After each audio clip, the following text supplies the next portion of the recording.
Okay, guys, we are doing the guided practice and independent practice for 9-7. We are looking at estimating. So remember, when you're estimating, you're trying to get close. You're getting as close as you can to the right answer. So in this first one right here, where it says use benchmark fractions to estimate 4/10 plus 3/8, explain. Okay, so remember what they always want you to do when they want you to explain. That means they want you to explain why you use the answer you wanted. Now also remember benchmark fractions. So these are fractions they're going to be really easy to use for things like estimating. So something like 1/2 would be a good example of a fraction you might use there.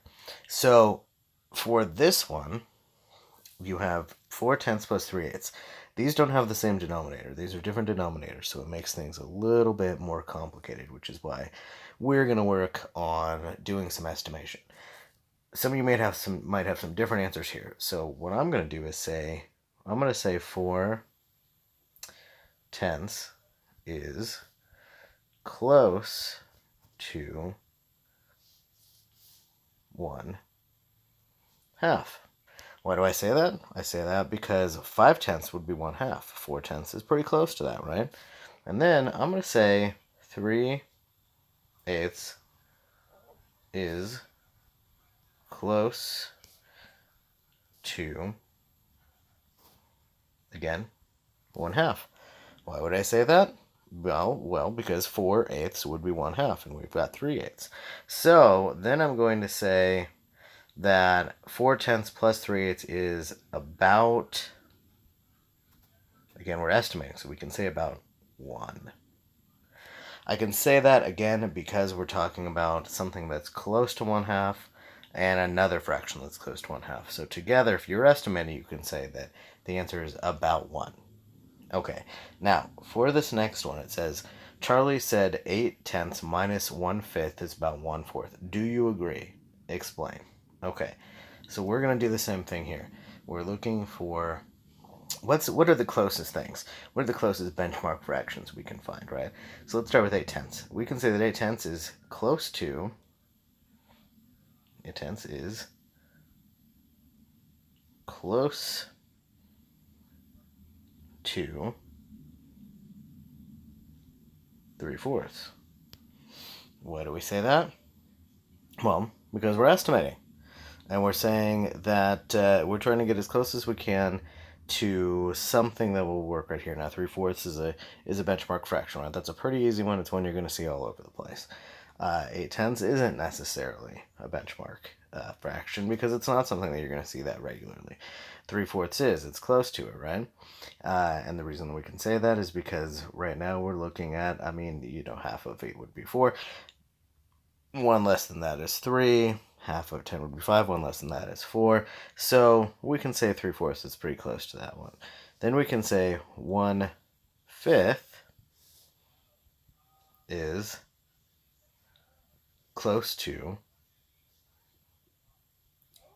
1/4, which is what they're saying right there, right? So if we were to take those two, 8/10 minus 1/5, we could say is about 2/4, which is also the same thing as, don't forget, or 1/2, which means that ultimately your answer here is no. Okay, now moving on to we're using our little number lines over here on the other side. They want us to answer from 3 to 6 here using these number lines and using the less than or greater than symbols right here. Okay, so on this one, we have 1/3 plus 1/2. Remember, we're estimating. We don't have to have the exact right answer, but we're estimating. 1/3 plus 1/2 is going to be less than or greater than 1. Well, looking at these and using the number line up here and kind of doing a little bit of estimation, I'm going to say that 1 is still going to be greater. Remember, because we have 1/2 right here. And we're going to say, let's see here, 1/2 right here, and you've got 1/3, which is going to be somewhere probably right around in this area here. So let's erase this though so we don't get confused. On 4, we're going to say, so 5/4 plus 2/4. Well, now we actually know that we have common denominators, right? So we can actually add this up and say that it's going to be 7/4, which is an improper fraction, and we would change that, right? But we'd also change it and know that still 2 is going to be greater because you're going to have a 1 in that one. You're going to have a 1 with something left over, with a part of a fraction left over, right? Okay, so in 5, we have 3/4 plus 1, or excuse me, minus 1/8. Again, different denominators. Is this greater than or less than 1/2? Well, I'm going to go ahead and say it's going to be greater than 1/2. Now, why do I say that? Well, because again, let's say we're estimating. If we have let's keep it with the 3/4, right? Because we know we can do that. 1/2, we could say that that's actually, or excuse me, 1/8. We could say that that is close to, let's say that's close to 2/4, which would be the same thing as 1/2, and 3/4 or 3/4 plus 1/2 would be greater than 1/2. Let's get rid of that so we don't get ourselves confused here. And then on the last one here, 3/2 minus 1/4. Well, we have an improper fraction right there. So we already know that our numerator is too big. We've got a numerator that is bigger than the denominator. So we would already have to change that one, which means that we already know that that's going to be bigger. You know that just by that number right there, because you know you've got at least one whole, right? You've got 2/2, which means you're going to end up with at least 1 with half left over, minus 1/4. So you're going to end up with a number that's bigger than 1/2. But again, remember, we are estimating. So you don't have to have the exact answers. You just have to know how to estimate these numbers to close to what you may get it when we actually get to working out those types of fractions. Okay, so in the bottom section here, we are still working with estimates, and we are determining whether each sum, which means addition, or difference, which means subtraction, is reasonable. Remember, we've done this before. If it's not reasonable, I want you to estimate the sum or difference. So come up with a sample answer of what you think would be closer. So again, we're estimating. So just remember, you don't need the exact answer, but we do need to estimate. They have us using number lines here, and they've already marked our fractions on here. So we've got 1/10 marked right here, and we have 3/5 marked right here. Now we're going to look at what they're close to. What are these close to? We could say that 1/10 is, at least on this number line, close to 1/4. 3/5 is close to, well, we could say that it's close to 1/2, right? Because 3/6 would certainly be 1/2. And we can decide whether or not this is reasonable. Okay, so would 1/4 plus, and actually to make this a little easier for ourselves, let's move this over and say close to 3/4. Then we would end up with 4/4, which is 1 whole. Okay, so then you could say that that is reasonable. However, if we're looking at it this way, 3/5, because we're saying 3/6 is the same thing as 1/2, and we were to try to estimate whether or not 1/2 and 1/4 would come out to be close to 1, I'm going to say no. I'm going to say this is not reasonable. I'm going to say that because our answer is really going to be closer to 3/4. Okay, now, number 8. 7/10. Okay, so we'll say that's closer to 3/4 here on the number line, right? We'll estimate that as a benchmark fraction. We could say 1/2 for this one here. And we're talking about subtracting.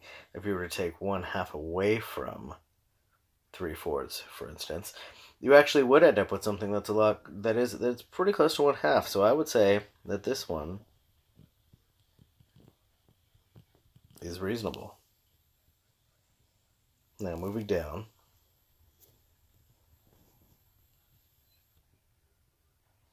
Okay. Number 9, we have 1/2 plus 2/3 is greater than 1. So you can use a number line for this, or you could use something else. You could use models. if that's easier for you, and you can draw them out and kind of figure out whether or not this looks reasonable. Now, I can say, looking at it, that I can tell that it's reasonable, because you're talking about a half already right here, right? That's 1/2 of a whole. Now, if this whole is divided into thirds, and you had 2/3, well, it's greater than 1/2 already, so if you added those two together, you are certainly going to end up with something that's larger than 1 whole. So I'm going to say that one is reasonable. Okay. Now, on number 10, 7/10 plus 2/3 is greater than 1. This is another one of those situations. 7/10, you only have 3/10 left over until you get to 1 whole, and you have 2/3 right here. So you're in the same situation. This is definitely simply by looking at it, and I want you guys to use what method is going to work best for you. But just looking at it, I would say that this is reasonable, that you're going to end up with one that's bigger. Now, over here on the right, it does say use number lines to identify benchmark fractions as needed. Again, like I said, if that works best for you, please do use it. If you would like to use models, that's okay as well. Or if this makes sense to you in your head, that's good too.